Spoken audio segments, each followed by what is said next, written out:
দর্শক দেখুন, নতুন সরকার গঠনের পর প্রথম গ্রেপ্তার সুজিত বসু, তাকে তলব করা হয়েছিল। আজকে দীর্ঘক্ষণ জেরা করা হয়েছে ইডির অফিসে, দপ্তরে। তারপর যে খবরটা এখন সামনে এসছে সেটা হচ্ছে যে ওনাকে গ্রেপ্তার করা হয়েছে। পুরো নিয়োগ দুর্নীতি, সেই বিষয়ে ইডি তদন্ত করছে, প্রশ্ন করার চেষ্টা করছে। উনি এখনও পাকামো করছিলেন, উত্তর দিচ্ছিলেন না, এড়িয়ে যাচ্ছিলেন। তো সেই জন্যে একেবারে ধরে ফেলা হয়েছে, গ্রেপ্তার করা হয়েছে। কালকে আদালতে তোলা হবে এবং হেফাজতে নেওয়ার চেষ্টা করবে ইডি। তারপর থার্ড ডিগ্রি বা যা সব দেওয়ার দরকার সেটা নিশ্চয়ই ইডি দেবে। তো দর্শক, এটা প্রথম গ্রেপ্তার। আমি এই জন্যই এই খবরটা খুব দ্রুত করতে এলাম। এই শুরু খুব প্রভাব খাটাচ্ছিলেন, যখন সরকারে ছিলেন খুব প্রভাব খাটাচ্ছিলেন, যেভাবে খাটানো যায়। যে সরকার চলে গেছে, প্রভাব মাইনাস। এবার ব্যাস, এই দপ্তরে যাওয়া ছাড়া কোনো উপায় ছিল না, আদালতও বলেছিল যেতে হবে। আর তারপর দেখুন কিভাবে খপ করে ধরে নেওয়া হয়েছে। এই যে আপনারা বলছিলেন না যে কিছুই হবে না, সুজিত বসুর অনেক টাকা, অনেক কিছুই হবে না, হচ্ছে তো। এই শুরু হলো প্রথম গ্রেপ্তার, এবং এই মাপের একজন। নির্বাচনের সময়ও এদিক সেদিক করে কাটিয়েছিলেন, তখনও সরকার ছিল দিদির গলাও ছিল, খুব চিৎকারও করছিলেন। ব্যাস, সরকার উল্টে গেছে, দিদিরও কোনো পাত্তা নেই, দিদির ভাইপোর তো পাত্তা নেই যা দেখতে পাচ্ছি। ব্যাস, ওনাকে তলব করা হয়েছিল, এখন ধরে ফেলা হয়েছে। এবার দেখুন কি হালটা হয়। আরও অনেককে ধরা হবে, আরও অনেকে এখনও কৌশল করছেন এড়িয়ে যাওয়ার, কোনো ছাড় নেই। আর যারা বলছিলেন যে সরকার পাল্টে গেলে ওসব সেটিং ফিটিং হয়ে যাবে আর ধরাধরি কিছু হবে না, তাদের কাছে উত্তরটা এলো তো, উত্তরটা মিলল তো। বা অনেকে বলছিলেন যে ভোটের জন্য এসব করা হচ্ছে আর দেখবেন কিছু হবে না, হলো তো। ভোট মিটতেই তো গ্রেপ্তার, নাই তো করতে পারতো ইডি, নাই তো করতে পারতো। যখন গ্রেপ্তার করেছে তার মানে ইডি বা এজেন্সি ছাড়বে না। আর এই গ্রেপ্তারের পরে তো আমার মনে হয় তৃণমূল কংগ্রেসের আরও অনেকেরই ধুকপুক শুরু হয়ে গেছে, প্যালপিটেশন শুরু হয়ে গেছে। যা, তাহলে কি হবে? সুজিত বসু এত পয়সাওয়ালা গ্রেপ্তার করে ফেললো ইডি, হ্যাঁ? তাহলে আমাদের কি হবে? যাদের নামে সব অভিযোগ আছে নিশ্চয়ই তারা আজ থেকে চিন্তায় পড়ে গেছেন, ঘুম একেবারে হারাম। অনেকে তো শুনছি পালিয়ে গেছেন, কোথায় রয়েছেন। পালিয়ে আর কতদিন থাকবেন? এখানে এলে বা ভারতে থাকলে নিশ্চয়ই ধরে ফেলবে। তো এই হচ্ছে শুরু দর্শক, পুরো নিয়োগ দুর্নীতি তো শেষ নেই। কোন দুর্নীতি বাকি আছে? শাসন ক্ষমতায় থাকাকালীনই প্রচুর দুর্নীতির বিষয় সামনে এসছে। এখন ক্ষমতা চলে গেছে, শুভেন্দু অধিকারী আজকেই বলেছেন ক্যাবিনেট বৈঠকের পরে যে প্রাতিষ্ঠানিক দুর্নীতি যেসব হয়েছে সেই সব নিয়েও আমরা দেখছি। পরের যে ক্যাবিনেট আছে সেখানেও ওনারা কিছু একটা সিদ্ধান্ত নেবেন। সুতরাং দুর্নীতির কোনো ছাড় নেই। যেমন একদিকে নিয়োগ করতে হবে, যাদের বয়স বেড়ে গেছে তাদেরকে সুযোগ দেওয়ার জন্য বয়স বৃদ্ধি ঘোষণা করা হয়েছে এইসব, এবং নানান সব উন্নয়ন যেগুলো বলা হয়েছিল সেগুলো যেমন করা হচ্ছে একদিকে, তেমনি যেটা বলা হয়েছিল চুন করকে একেবারে ধরে বেছে ব্যবস্থা নেওয়া হবে বলেছিলেন না, শাহ বলেছিলেন, মোদিজি বলেছিলেন, সব বলেছিলেন, শুভেন্দু অধিকারী বলেছিলেন। তো এবার কিন্তু সেটা শুরু হয়েছে, বেছে ব্যবস্থা নেওয়া। আমরাও চাই যে শুধু উন্নয়ন না, উন্নয়ন তো হবেই, ও তো করতেই হবে, যা করে দিয়েছে রাজ্যটার, এ তো উন্নয়ন তো করতেই হবে। কিন্তু যারা দুর্নীতি করেছেন, পকেট মোটা করেছেন, কি করতেন সুজিত বসু?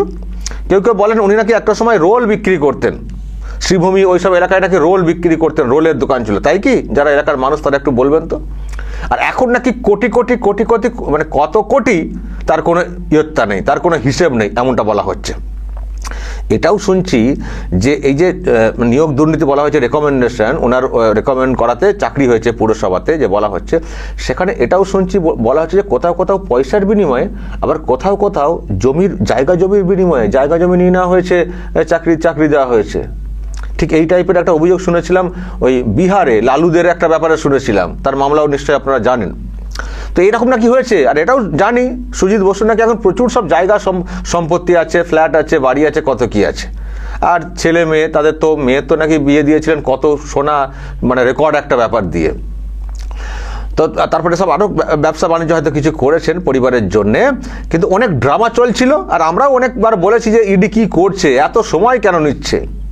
ইডি যে সব কিছু গুছিয়ে রাখছে সেটা তখন আমরা বলেছিলাম যে একটু ভরসা রাখা হোক অন্যদেরকে। কিন্তু আপনারা প্রশ্ন তুলেন, আমরাও কখনো প্রশ্ন তুলেছি যে সত্যি তো এতটা সময় কেন। কিন্তু আজকে দেখতে পাচ্ছি না, ইডি ভুলে যায়নি। আর তখন হয়তো ওনারা যেটা বলছে যে প্রভাব খাটাতেন নানানভাবে, উকিলদেরকে দিয়ে স্টে নেওয়া, শরীর খারাপ, তারপরে যা সব আছে। আর পয়সা থাকলে, ক্ষমতা থাকলে অনেক কিছু হয়, অফিসারদের ওপরেও প্রভাব খাটানো হয়, এরকম অভিযোগ আছে। তো এজেন্সির অফিসার তাদেরকে অনেককে ম্যানেজ করে নেওয়া হয়েছিল। শুনেননি এই প্রাক্তন বিচারপতি অভিজিৎ গঙ্গোপাধ্যায় কি বলেছিলেন একটা সময়, যে যারা তদন্ত করছেন এজেন্সির অফিসার, দরকার হলে তাদেরও সম্পত্তি চেক করবো। কেন বলেছিলেন একজন বিচারপতি হয়ে? কেন বলেছিলেন? কারণ যেমন কিছু অফিসার সেন্ট্রাল তো কি হয়েছে, অসৎ অনেক জায়গায় থাকতে পারেন না, সংখ্যায় কম হলেও, হয়তো এখানকার রাজ্যের ওরকম ব্যাপারটা না, সংখ্যায় কম হলেও অসতের ব্যাপারটা থাকে, আছে অসতের ব্যাপার। আর একটা হচ্ছে আরও অন্যভাবে ম্যানেজ করা, তারপরে আবার চাপ তৈরি করা, সেটা তো শুনেছিলাম, চাপ তৈরি করে করা হয়েছিল। ফলে সেটা ছিল ক্ষমতার জন্যে। এখন ক্ষমতা চলে গেছে, ব্যাস প্রভাব খাটানোর যে বিষয় সেটাও চলে গেছেন। সারাদিন বসেছিলেন, পাকামো করেছিলেন, ভাবছেন যে এখনও ক্ষমতা আছে, দিদি বাঁচাবেন, অমক তমক। তো আর কি হয়, ধরে ফেলেছে এইটি। তো এটা কিন্তু একটা বড় বার্তা। এবার দেখবেন কে কোথায় পালাবেন, সব দেখবেন ছুটছেন। নিয়োগ দুর্নীতি যা সব এসেছিল নামটাম দেখবেন সব ছুটছেন, লুকাচ্ছেন দেখবেন। আর তো মনে হয় সহজে কেউ ইডি দপ্তরে যাবেনও না, আমার মনে হয় ধরতে হবে রেড করে। আরও তো সব শুনছিলাম না, রথিন, আরও সব কত নাম শুনছি না, সব নানান ক্ষেত্রে। তারপরে রেশন আছে, দেখবেন এই যে এখন তো আরো সব ফাইল খুঁজে চাকরি দুর্নীতি, দেখবেন কি হয়। শুভেন্দু অধিকারী আছেন মুখ্যমন্ত্রী নতুন, উনিও বলেছেন ঘনিষ্ঠ মহলে, আমিও দেখব কি করে দুর্নীতি দমন করতে হয়। এবং দেখছেন তো আজকে শুরুর দিনটা নবান্নে বসে কীভাবে অ্যাক্টিভলি কাজ করছেন, ফটাফট কাজ করছেন, বিরাট কাজ করছেন। একগুলো মানে কতগুলো তো দেখলেন সিদ্ধান্ত নেওয়া, তারপরে অর্ডার ভিতর থেকে এসছে, ফটাফট আমরা মিডিয়ায় দেখতে পাচ্ছি। একদিকে যেমন প্রতিশ্রুতিগুলোকে পূরণ করার চেষ্টা করছেন, তেমনি অ্যাকশন নেওয়ার কাজটা করছেন। আর আজকে থেকে যেটা শুরু হয়ে গেল, আমাদের মনে আরো ভরসা এলো যে তার মানে ভুলে যায়নি কেউ, কোনো সংস্থা কিন্তু ভুলে যাচ্ছে না, ব্যবস্থা নেওয়ার প্রসেস চলছে। একেবারে নতুন সরকারের পরেই শুরু হয়ে গেল গ্রেপ্তার খেলা, শুরু হলো। আর আমি তো বলবো এই রকম খেলা যদি আরেকটু এগোয়, যেটা ভাবছিলাম যে তৃণমূল কংগ্রেসের ঝাঁপ বন্ধ হয়ে যাবে, আরো দ্রুত ঝাঁপ বন্ধ হয়ে যাবে। আর আমি তো ভাবছি অভিষেক এখন পার্টি নিয়ে আর ভাববেন তো আজকের পর থেকে আর পার্টি নিয়ে ভাবতে পারবেন নাকি এবার নিজে কি করে ঠিক থাকবে সেটা নিয়ে চিন্তা বেশি করতে হবে। কারণ তার তো অনেক সব বিষয় সম্পত্তি নাকি বাজেয়াপ্ত করা হয়েছে। আমরা প্রশ্ন তুলেছিলাম, এ কি? আমরা অন্যদের ক্ষেত্রে দেখি আগে গ্রেপ্তার পরে সম্পত্তি বাজেয়াপ্ত করা হয়, এর সম্পত্তি আগে বাজেয়াপ্ত হয়ে গেছে, পরে এখনো গ্রেপ্তার কেন করা হচ্ছে না? আসলে উনি অনেক প্রভাব খাটিয়েছেন, স্টে নেওয়া, এমনকি ওনাদের বিরুদ্ধে কোনো খবর করা চলবে না, খবরে রক্ষা কবচ আমাকেও নোটিশ দিতে হয়েছিল। ওই ওনার ওয়াইফের ব্যাপারে একটা খবর করেছিলাম কয়েকবার, তো বলা হয়েছে যে অভিযোগ হলেই কি সত্যি হয়ে গেল, কেন খবর হবে? অদ্ভুত তো। তার মানে কি জাজমেন্ট না বের হওয়া পর্যন্ত কোনো খবর হবে না? অন্যদের ক্ষেত্রে তাহলে খবর হচ্ছে কি করে? যখন কাউকে গ্রেপ্তার করা হয় তারপরে কি খবর হয় না? গ্রেপ্তারের পর দেখবো, ট্রায়াল হবে, শেষ হবে, খালাস হচ্ছেন নাকি সাজা পাচ্ছেন, তারপর খবর হবে? এটা হয় কখনো? কিন্তু রক্ষা কবচ নিয়ে চলে এসেছিলেন খবরের ব্যাপারে, হয়েও গেছিল, রক্ষা কবচ হয়েও গেছিল। কলকাতা হাইকোর্টে দেখেছিলাম যে ওদের নামে রেড ফেড করতে গেলেও ওটা কি কোনো খবর করা যাবে না। অদ্ভুত ব্যাপার এসব চলছিল। তো আমি বলছি, উনি তো বলেন না যে কি যেন 5 পয়সার প্রমাণ পেলে আমি ঝুলে পড়বো। তো আমরা বলেছি যে সম্পত্তিগুলো তাহলে কেন বাজেয়াপ্ত করা হয়েছে? কোনো প্রমাণ না থাকলে সম্পত্তি বাজেয়াপ্ত করা হয়ে গেল। আর সেই সব নিয়ে দেখবেন কিছু বলতেনও না সেই অর্থে। উনি একবার ওনার পিসি বলেছিলেন যে ছেলের বিয়ে শাদী হয়েছে, কি করে তার সংসার চলবে। সংসার তো ভালোই চলছিল, সম্পত্তি বাজেয়াপ্তের কারণে তো কোনো সমস্যা হয়নি। আর যে বাড়িতে থাকেন ওটা তো এখনো আছেন, তো ফলে সংসার তো ভালোই চলছিল। আসলে সব কিছুতে ওই একটা সিম্প্যাথি আদায় করার চেষ্টা। কিন্তু আমি দর্শক যেটা কোথাও এবার মনে করছি যে ওনার মধ্যেও কিন্তু এবার টেনশনটা বাড়লো।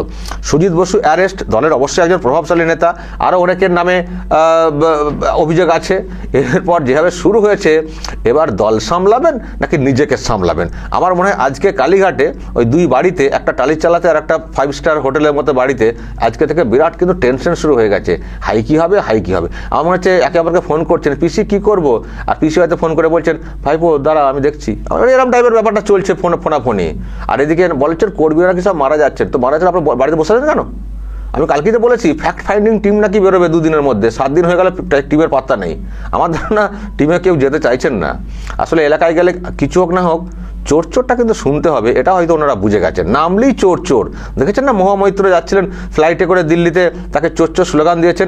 এমনই ওনার অবস্থা, ওখানে প্রতিবাদ করতে পারেননি, নেমে ফেসবুকে টুইটারে ছেড়েছেন, দিয়ে বলছেন, আবার দিদিকেও কমপ্লেন করেছেন, দিদি আমাকে দেখে চোর বলেছেন। তো কি বলবেন? দলের তো যা চুরি দুর্নীতি, এই তো সুজিত বসু ইনিও তো একটা সময় বলতেন ওনার লোকেরা কেন ওনাকে চোর বলা হবে, তো এমনি এমনি ধরে ফেললো, কিছু নিশ্চয় ক্লু আছে, কিছু আছে, উনি বলছে না, ধরতে তো হবেই। চোর পাড়ায় চোর পড়লে চুরি, সে চোর মানুষ চেঁচাবেনি, চোর পালিয়ে গেলেও লোকে চোরই বলবেন, ধরার পরে বিচার হলে অন্য বিষয়। চোরির সন্দেহ কেউ এলে মানুষ দেখবেন চোর চোর করে চিৎকার করে। আমরা গ্রামের ছেলে, আমরা এরকম অনেকবার ছোটবেলায় চিৎকার করে মাঠে ঘুরেছি চোর কিছু আওয়াজ পেলেই। তো চুরি সন্দেহে চুরির একটা ব্যাপার, তাহলে চোর তো বলবেনই। তো আমার মনে হয় এই যে ফ্যাক্ট ফাইন্ডিং টিম বলা হয়েছে না, বেরোচ্ছেন না, কারণ যা সব চলছে, আর এটা ঠিক ফ্যাক্ট ফাইন্ডিং টিমের লোকেরা যান না এলাকাতে ঘুরতে, দেখবো এক তো সব ফ্যাক্ট যেটা বলছেন ওনারা সোশ্যাল মিডিয়া সব ভুলভাল, অর্ধেক কেন, মানে সত্য তো দেখতেই পাচ্ছে না। আবার সেখানে ফ্যাক্ট ফাইন্ডিং টিম যাবে কলকাতা থেকে নিশ্চয়ই যাওয়ার চেষ্টা হবে, তো দেখবেন লোকে চোর চোর করে চিৎকার করবেন, চোর চারিদিকে চোর। আসলে দলটা এমন করেছে, দলের লোকেরা এমন সব করেছেন, তো এদেরকে ভালো হিল্লায় কি মানুষ দেখবেন। সেই জন্যই বলছি দলটার আর কিছু হবে না, দলটার ঝাপটা বন্ধ হয়ে যাবে। আর যেভাবে ধরপাকড় শুরু হয়েছে এমনি সব পালাবেন। তৃণমূল কংগ্রেসের ভবিষ্যৎ বলে আর কিছু আমি দেখতে পাচ্ছি না। তো যারা এখনো ভাবছে তৃণমূল কংগ্রেস ক্ষমতাতে আসবেন, বা অভিষেক হয়তো মাঝে মধ্যে সাহস দিচ্ছেন 1 বছরের মধ্যে ফিরে আসবো, ওই আশায় বসে থাকুন। আর ওই সঙ্গে থাকলে সঙ্গদোষে ফাঁসতে পারেন। সঙ্গদোষ তো বড় দোষ, কথা আছে না, সঙ্গদোষ। প্রিয় দর্শক, এতক্ষণ আপনারা দেখলেন পশ্চিমবঙ্গের নিউজ, যেখানে আমরা বারবার বলতেছি যে শুভেন্দু অধিকারী সেখানকার মুখ্যমন্ত্রী হয়ে গেছেন এবং মমতা ব্যানার্জি ইতিমধ্যে পশ্চিমবাংলা থেকে পালাবে একটি ভাব। এখনও পর্যন্ত মমতা ব্যানার্জির পশ্চিমবঙ্গে টিকে থাকাটা আসলে অনেক সাহসের ব্যাপার। আপনি একবার ভাবেন, এই যে বিজেপির শুভেন্দু অধিকারীর এত পরিমাণ ফ্যান ফলোয়ার, এত ভালোবাসার মানুষ, এত বড় বড় নেতাকর্মী, এত সাপোর্টার, লক্ষ লক্ষ কোটি কোটি সাপোর্টার তার, কিন্তু তারপরেও এই শুভেন্দু অধিকারী কখনোই মমতা ব্যানার্জির সাথে সাহস করে কথা বলতেন না। তো আপনি চিন্তা করতে পারেন মমতা ব্যানার্জি কতটা টাউট, কতটা একজন বাটপার কোয়ালিটির লোক ছিলেন, বাটপার কোয়ালিটির মহিলা ছিলেন। একজন মহিলার সামনে হাজার হাজার লক্ষ লক্ষ কোটি কোটি পুরুষ তারা আসলে ভয়ে কথা বলতে পারতেন না। কত বড় মাফিয়া একজন মহিলা এই মমতা ব্যানার্জি ছিলেন, এবার আপনি অনুমান করেন। আবার তখনকার দেখতাম কিছু চাটুকার, কিছু চাটার দলেরা, কিছু মানুষ দেখতাম মমতা দিদি, মমতা আম্মু করতে করতে মুখে ফেনা তুলে ফেলতেন। তো সেই সব পাওচাটা কর্মীরা, সেই সব পাওচাটা দলের ক্ষতি করা, মানুষের সম্পদ লুটে খাওয়া, মানুষের বাড়ি গাড়ি দখল করা, সেই সব লোকজন এখন কোথায়? সেই সব কর্মী, সেই সব দুর্নীতিবাজ কর্মীরা এখন কোথায়? সেই মমতা ব্যানার্জি দুর্নীতিবাজ, মমতা দুর্নীতিবাজ, অভিষেক ব্যানার্জি দুর্নীতিবাজ, সেই সব দুর্নীতিবাজরা এখন আসলে কোথায়? অভিষেক ব্যানার্জি নিজে সাধারণত একজন এমপি ছিলেন। তো একজন এমপি ঠিক আছে, কিন্তু সে যেই সাপোর্ট নিতে পুলিশ থেকে, যেই তার সিকিউরিটি ফোর্স নিতেন, এমন সিকিউরিটি ফোর্স নরেন্দ্র মোদীর মনে হয় নাই।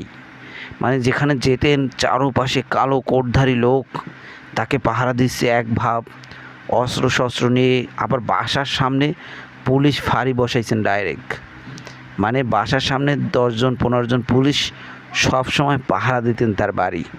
কেন তার বাড়িতে এমন কে থাকতো যে 10-15 জন মানুষ দিয়ে পাহারা দিত? তো এই হচ্ছে সেই পুলিশ।